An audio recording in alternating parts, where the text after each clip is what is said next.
istiyor. Anne götürmüyor. Özlemiş mi kızım? Götürmüyor. Annesi bırakıp gitmiş mi onu?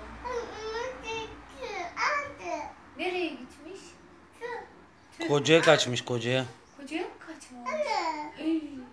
Oy. Annesi gitmiş. Bundan Öp sarıl kedi de ki ben seni çok seviyorum de, sen üzülme de, ben sana bakarım de. Üzülme de kediye. Ben sana bakarım. bundan sonra onun annesi de ablası da sensin, tamam mı? Annesini nerede bulacağız onun? Tamam, alalım mı annesini de? Annesini de alalım. Annesini bulalım mı onun kızım? İki yerden aldık ya, orada annesi de var, onun annesini de alırız. Annesiz kalmasın değil mi kızım? Değil mi? Annesiz çocuk mu olur? Ağlıyor mu kedi? Annesini özlemiş değil mi aşkım?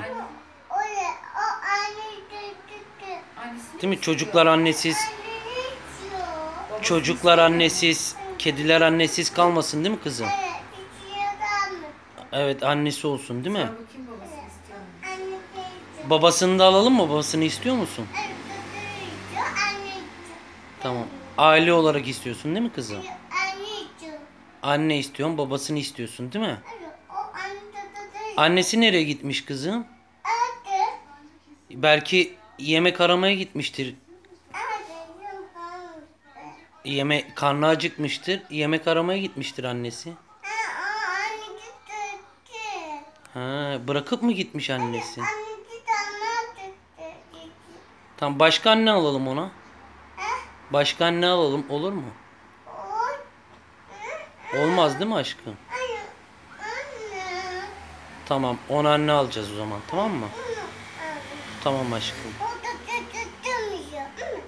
Evet.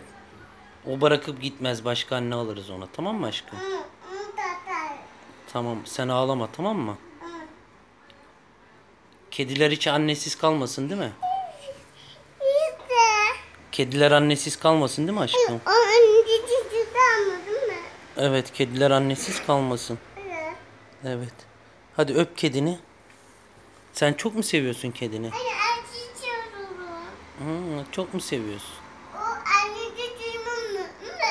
Evet, annesi gezmeye gitmiş, gelecekmiş. Yemek almaya gitmiş ona.